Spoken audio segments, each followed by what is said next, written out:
man's getting fucking fat. I shouldn't start projects after 1 because the sun is really beating on me down here. But what the hell?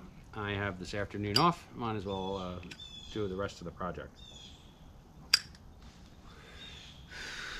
So, hey kids, welcome back to Uncle Fezzi's Overpriced Auto Accessories store. With Tiki as backup barker. So, interesting thing. Kind of my fault. So, this truck didn't come spec'd with these rails, and it really kind of irritates the shit out of me. These are T-rails. It has attachment points in here. These things were ungodly fucking expensive. I got them for about $400 from the INEOS dealer. Why did I buy them from the INEOS dealer? Well, it's pretty simple. Not for nothing. For $400, it came with everything. It came with these little standoffs to keep them from. It'll keep them from contacting the body. So that these are standoffs, and they have little glue things on them. Double-sided tape. So first of all, it makes them a lot easier to install because they're now attached. I mean, I'm sure you could attach them to the truck or you could attach them to the rail. I just decided to attach them to the rail. It came with all the hardware, which we're going to get to the hardware in a second. And it came with these little isolators to, I'm assuming, prevent galvanic corrosion, which is fantastic because these nuts are steel coated with zinc or something, which most likely is going to rust eventually. That's why I bought the factory ones. The other thing I bought from the factory is this thing. I paid dearly for this stupid thing. Again, it was about $400. I know I could have got one off of eBay for $99.95. I already looked them up. But first of all, it's not branded Grenadier, which, fuck you, I kind of want it branded Grenadier. And it's not made specifically for this. Those aren't made specifically for these vehicles. This one is, because it has, the holes are already pre-drilled. It's blow molded. It even says INEOS on it. This was something that is, it's a factory option for the Grenadier. This is a Quartermaster. As a matter of fact, there was some confusion about whether or not it would even work. Well, it does. So what you have to do is take the spare tire out. I already cheated and I got out my impact gun. It's a 21 millimeter. If you have the your spare tire kit has the right size dooflicky in it. So you have to take the spare tire out. I have to take the spare tire out anyway.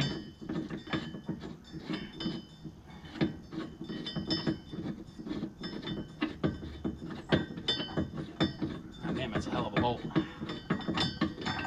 And it should be, because a rattling spare tire is enough to drive anybody crazy. Well, that looks like it has a secondary purpose. I'm going to have to look into that. May have to read the owner's manual.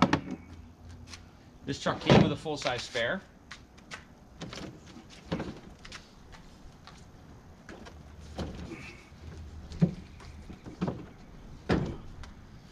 And it looks like I'm going to have to take the spare rack off to put those on.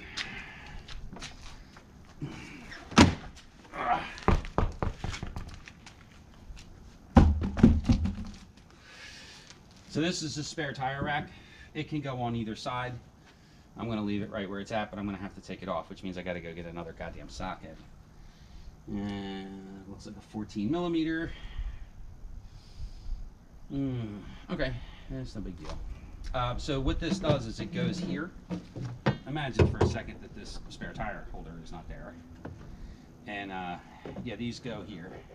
Except that one's not the one that goes there. That one goes there. And they provide places to put tie downs. Now it did come from the factory with these, and trust me, I'm throwing those away. I'll find a use for those things, even if I have to find a use for them. They look like something that might want to get mounted to the bumper. As a matter of fact, I think that's a great idea. So, yeah, and there we are. I'm going to shut the camera off, and apparently I have to go get another tool. Why wouldn't I? All right, well, here I am. I put this one in. I'm going to actually show the detail. There's actually a lot of details that go into this. You have to take the spare tire rack out, obviously. I just used a 3/8 drive with a 16 millimeter socket. You notice I don't have, well, I have an impact on here, but that's 1/2 inch, and this one's 1/4 inch. Though, of course, I don't have a 3/8 with me. Why would I? So, with anything you put together, you kind of, don't want to tighten all the bolts up right away.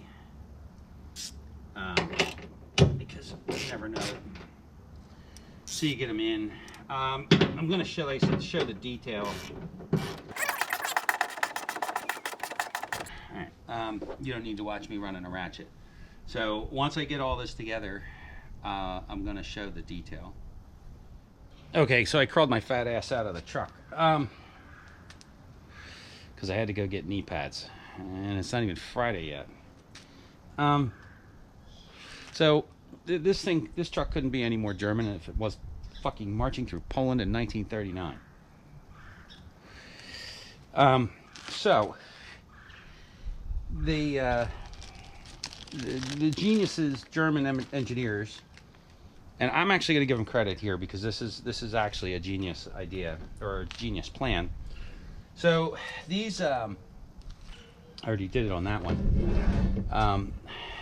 These aluminum rails actually have standoffs to make up for the.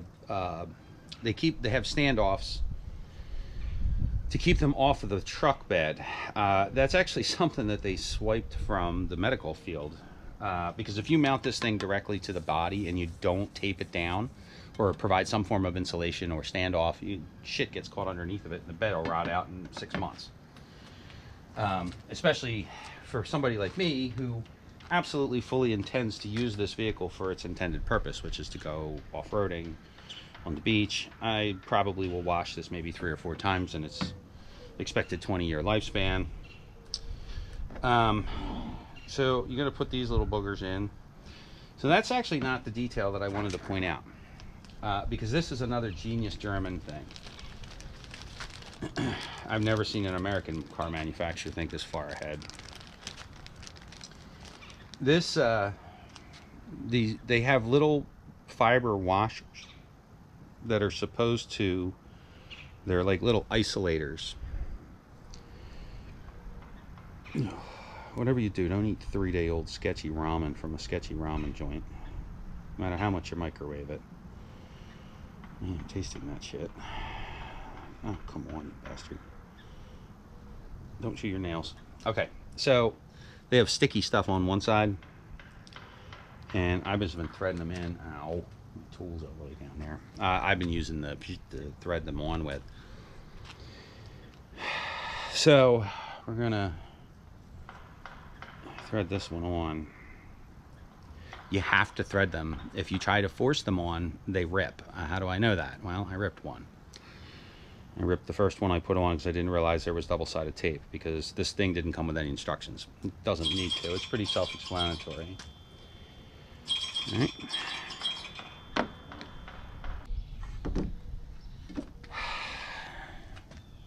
Phone. Okay, so what is this little isolator for?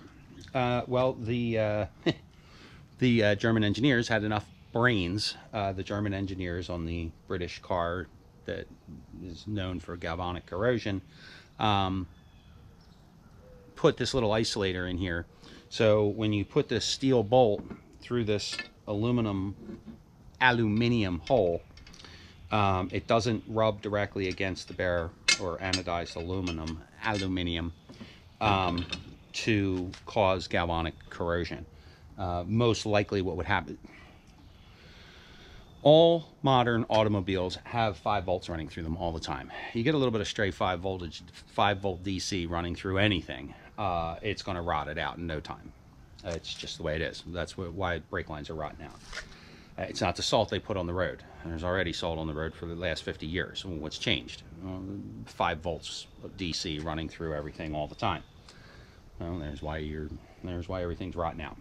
Okay, so I'm going to save you guys from watching my fat ass climb back up into this truck and put these things in. And there's a reason I quit this business. And it's clearly obvious that whilst I like to toot my own horn and say I'm a mechanic and I'm a body man, yeah, well, a couple of years of retirement has slowed my fat ass down significantly. Awesome, here we are. Let me see here. Okay. Sorry about the overexposure, but the sun's beating right on me and I'm not fixing it. So I'm almost done. But I need to point out one of my fuck ups, because, you know, why would I not have a fuck up? Because that's what I'm really good at, right? These isolators, which are a genius idea, by the way, and I said that earlier when I was right before I shut the camera off and put all these in, are fantastic idea. But what I did, because I'm a dumbass and there was no instructions, but it doesn't matter because I should have known better, this is an absolute bush league mistake, is I put these on with the adhesive holding into the on this side, and that's completely wrong. That's not the way it's supposed to be done. And of course I put them all together and then started working, not thinking when I did it. So this one side's adhesive and the other side's not, right? So what happens is the adhesive glues to the screw, and then when you put the screw in, the adhesive pops out. I immediately realized that I had made a serious error. Now, of course, instead of stopping what I was doing, going in the shop and printing out, I think it was 30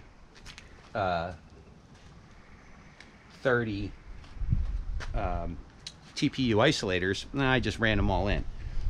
What I did do, though, was I used a healthy glop of blue Loctite before I put them all in. Once I realized what I did wrong, I took out, I put 3 in before I realized what I was doing wrong, or what went wrong.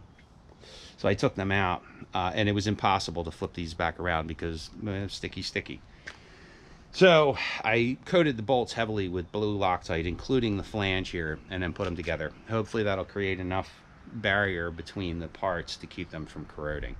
If not, well, I just bought $400 worth of rails that may or may not rot out in the next 5 years.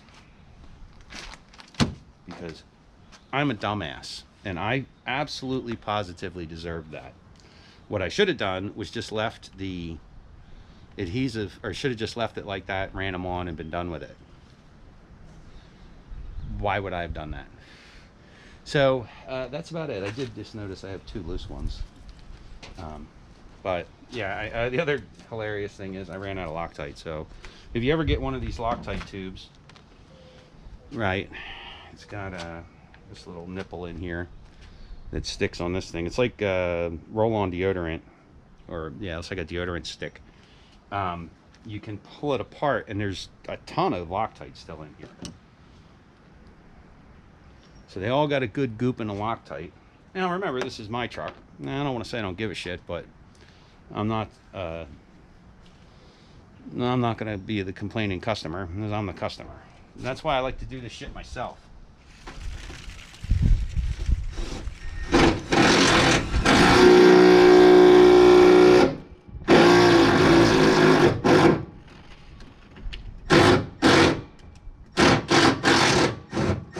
The other thing is, and I got to do it with this one, I can't do it that way, is the bed liner's a little wonky. I hate these polyethylene bed liners, but quite frankly, I don't have the $800 extra, because this shit was $800 to put a spray-on bed liner in it. The old one went for a good, 8 to 10 years before it rotted out, and I talked about that before. So in a year or 2 or 3, when I have some spare cash, I'll take it down to the high-end bed liner place and have them spray a good high-end bed liner in it. I'm not going to put Rhino liner in it because I'm not really impressed with Rhino liner, the stuff that you buy that you shake up and you spray yourself. I put that on the outside of the Dakota, and it didn't impress me too much. I mean, it was cool, but There's no different than rocker shuts. All right, so back to what I was doing. Because I'm an idiot and I put those washers in backwards or wrong, I was laying awake in bed last night and I couldn't sleep. The autistic part of me was like, you have to fix that. I fixed it. So what I did was I went to my 3D printer and I printed out these fiber washers in ASA. And basically all I'm going to do is, what I'm going to do is take all the bolts back out. There's like 38 of them or whatever. I don't know. I printed 50 of these. And take the bolts out. I have to get some new fresh Loctite. I don't probably need it, but I'm going to get it anyway. Take the bolts back out and put these washers back on. So basically the washer, this ASA washer will now be the isolator. Why they don't come with a fiber, or why they don't come with a little plastic washer is beyond me, but that's, I think, the best way to go about that repair. Yeah. What's the next thing? That's the next thing. So, I bought this Grenadier branded toolbox that goes inside my spare tire. Why did I buy the one for $375 from Grenadier and not the aftermarket one from eBay for $100? Couple reasons. The main reason is, well, first of all, it says Grenadier on it. Fuck you, I like my Grenadier. I may even print a little A that goes in there that's red. So this is the factory version. It's got stainless hinges, it's got a lock, it's got little warning labels in it. Somebody at Grenadier went through a lot of trouble to design this thing and then manufacture it. And I'm sure it's manufactured by somebody else, but made in the UK out of polypropylene. So what's the deal? All right, the biggest issue here is it came pre-drilled for this mounting plate. This mounting plate would hold the tire onto the truck, right? But it didn't come with hardware, which I think it should have come with hardware, but it didn't come with hardware. Doesn't matter. I didn't want that hardware anyway, because I want to make knobs to go in here like this. Oh, this has metal inserts in here too to spread the load out. Well, I'm going to make it even wider because I intend on putting some heavy shit in here. So I need to make knobs that I can manipulate with gloves on here. Which I'm going to do right now. And I'm going to insert this hardware in here. And the other thing is, shocking, is it came with these isolators. Actually, I had to pay extra for the isolators, of course. But these isolators keep it from rattling around. It keeps it from rattling around in the spare tire. That's what this is for. They were stupid expensive, and I probably could have made them, but you know, whatever. You only live once, right? I just hope this thing... Nah, it's one of those mornings. I really hope this thing holds up. So the other thing is, I want to make sure that this bolt doesn't stick through because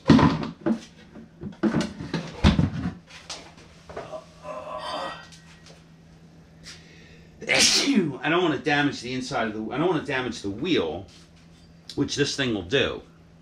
So basically this goes on this side here, just like that. There's even a little arrow to indicate which direction it needs to go to clock this thing properly.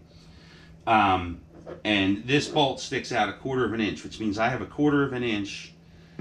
I still have full thread engagement, which is all I need.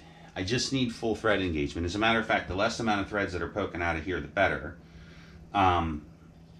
Yeah, that's because if there's no threads poking out, that means there's no thread that can get rusted. I'm going to put a little bit of Loctite on these when I put them together, or a little bit of Never Sees, probably Never Sees. Because there's nothing worse than being broke down on the side of the road and you not being able to get your spare tire out. Ask anybody with an under truck mounted spare tire that the winch broke and they couldn't get their spare out. That's why a bunch of manufacturers have changed that design. Those winches were a great idea for the first 5 or 6 years the car was built, and then when corrosion started to take over, well, that was the end of those winches. So we're going to go design that part. Well, it's the next day. So I installed all these, which worked out perfectly.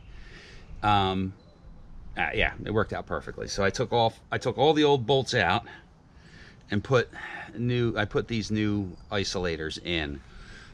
They were just zipped in and out. It was more embarrassing than anything else. Now, to the other half of this project here is this toolbox. So, I don't know if it was supposed to come with it, and I don't know how it comes from the factory, but it didn't come with any hardware to actually mount it to the back of the truck.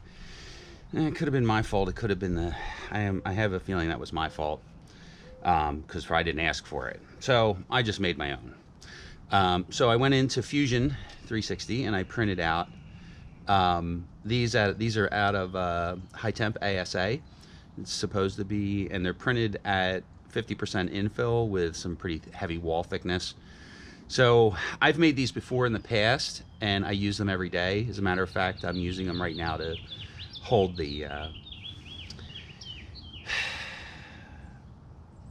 that mount together with the camera sitting on. And I tried to break them.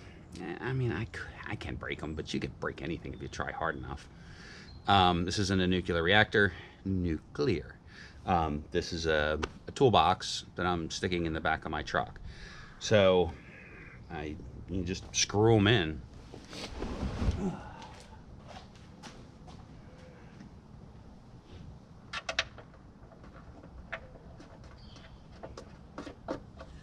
You have to take the toolbox, obviously you have to take the toolbox out to get to the spare tire. So I think what I'm gonna do is I want to put my spare tire stuff in here along with a couple other things. But now I have a much more usable space in the back of the truck here. So that's the end of that project. Next project is going to be mounting my fire extinguisher. So there we go. Projects 1 and 2 for the Grenadier are finished. Project 3 or 4 is I'm going to make a sunglasses mount for over the sun visor, because it's an $85,000 truck. Well, actually, a spec that was a tad. List price was actually considerably higher than that. It was over $100,000. And there's no place to put your fucking sunglasses. That's a little bit irritating. Especially since there's a big empty spot in the middle of the upper console. So, well, there we go.